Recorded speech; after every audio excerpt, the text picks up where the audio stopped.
আজি 7টা দিন উকলি গ'ল।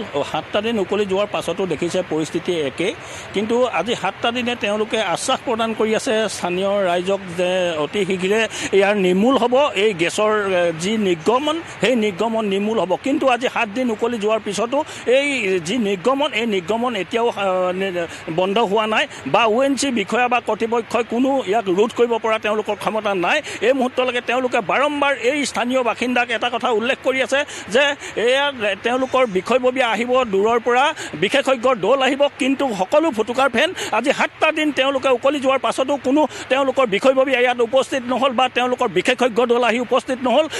এওঁলোকৰ এজন ONGCৰ বিষয়া আজি আমি পুৱা লগ পাইছিলোঁ আৰু তেওঁ এটা কথা আমাক ক'বলৈ চেষ্টা কৰিছিল বা আমাক আশ্বস্ত কৰিবলৈ চেষ্টা কৰিছিলে যে ONGCৰ যি শিৱসাগৰৰ মুখ্য কাৰ্যালয় বা নাজিৰা মুখ্য কাৰ্যালয়ত তেওঁলোকৰ বিষয়ববীয়াৰে আলোচনা হৈ আছে, কিন্তু সেয়াও এই মুহূৰ্তলৈকে ইয়াত আমি কোনো তেওঁলোকৰ বিশেষজ্ঞৰ দল অহা দেখা পোৱা নগ'ল বা তেওঁলোকে তাত কি পাতিছে কি হৈছে ইয়াত একোৱেই নাজানে। কিন্তু এটা কথা উল্লেখ কৰিব যে আৰক্ষী লোকসকল ইয়াত এনেধৰণে সষ্টম হৈ আছে, যিসকলে ইয়াৰ পৰা কোনো লোককে সাংবাদিককো যাবলৈ ইয়াত বাধা প্ৰদান কৰিছে। ইয়াত যেন এক যুদ্ধ সদৃশ পৰিৱেশ, আৰু ইয়াত দেখিছে এনেধৰণে বেৰিকেড লগাই আৰক্ষীয়ে সম্পূৰ্ণৰূপে সাংবাদিকৰ প্ৰৱেশত বাধা সৃষ্টি কৰিছে আৰু তালৈ যাবলৈ দিয়া নাই। আৰু এটা কথা উল্লেখ কৰিব লাগিব, যিজন কৃষ্ণ আগৰৱালাৰ যি এই পেট্ৰকেমিকেল যি SK পেট্ৰ এই ৰিগ এঠাইত নহয় দুঠাইত নহয় 3টা স্থানত এতিয়ালৈকে তেওঁৰ এনেধৰণে সংঘটিত হৈছে দুৰ্ঘটনা, কিন্তু এতিয়াও তেওঁ শিক্ষা নল'লে। আৰু যিদিনাখন এই ঘটনা সংঘটিত হৈছিল ইয়াত এই হোৱাৰ আগদিনাখনলৈকে কৃষ্ণ আগৰৱালা এই স্থানতে আছিল বা এই শিৱসাগৰতে আছিল, আৰু তাৰ পাছতে এতিয়া তেওঁৰ যি মেডিকেলত আছে বুলি ইয়াত ৰাইজক জানিবলৈ দিয়ে। ইয়ালৈ মুখ্যমন্ত্ৰী আহিল, ইয়াৰ বিধায়ক আহিল বা সাংসদও আহিল, কিন্তু যিজন ইয়াৰ স্বত্বাধিকাৰ এই SK পেট্ৰৰ তেওঁ ইয়াত এতিয়ালৈকে উপস্থিত নহ'ল। আৰু ইয়াত এনেধৰণে যি ঘটনা সংঘটিত হ'ল, এই সংঘটিত হোৱাৰ পাছতে সকলো অঞ্চল প্ৰদূষিত হৈ পৰিছে।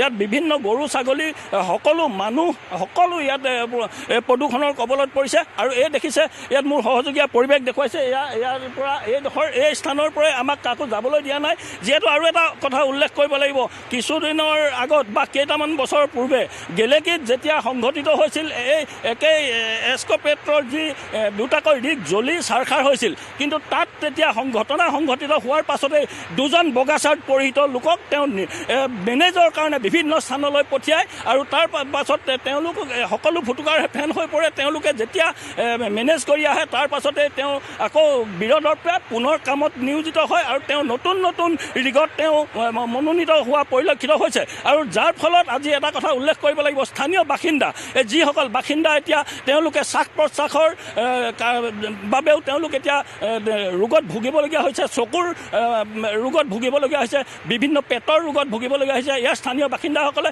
যি ধৰণে তেওঁলোকে চিকিৎসা পাব লাগিছিল বা খাদ্য পাব লাগিছিল তেনেধৰণে পোৱা নাই। ইয়াত কিছুদিন লগত ইয়াৰ পৰা আছে স্বাস্থ্যসেৱী বা ইয়াত স্বাস্থ্যসেৱী দিছে যদিও তাত পৰ্যাপ্ত পৰিমাণৰ তেওঁলোকক ঔষধ যোগান ধৰা নাই। আৰু এটা কথা উল্লেখ কৰিব লাগিব, বাৰম্বাৰ ONGCৰ ভিতৰ চৰাত তেওঁলোকৰ যি আলোচনা সেই আলোচনা কি হয় তেওঁলোকে নিজৰ ভিতৰতে সামৰে, ৰাইজক জানিবলৈ নিদিয়ে। আজি যাৰ ফলত আজি কিছু সময়ৰ পূৰ্বে নাজিৰাতো একেই প্ৰতিক্ৰিয়া প্ৰকাশ কৰি তাত এটা সংগঠনে তাত তেওঁলোকে ক্ষোভ উজৰা পৰিলক্ষিত হৈছে। EDৰ প্ৰতিকৃতি দাহ কৰিবলৈ তাত চেষ্টা কৰাৰ সময়তে আৰক্ষীৰ লগত তেওঁলোকে হতাহতি হোৱা পৰিলক্ষিত হৈছে। আৰু এতিয়া দেখিছে যে ইয়াত বিভিন্ন ইয়াত আহিছে ONGCৰ বিষয়া কৰ্মচাৰীকে ধৰি বিভিন্নজন আহিছে, কিন্তু আৰক্ষীৰ লোকে ইয়াত ONGCৰ বাদে কাকো তালৈ প্ৰৱেশ কৰাত বাধা প্ৰদান কৰা আমাৰ পৰিলক্ষিত হৈছে।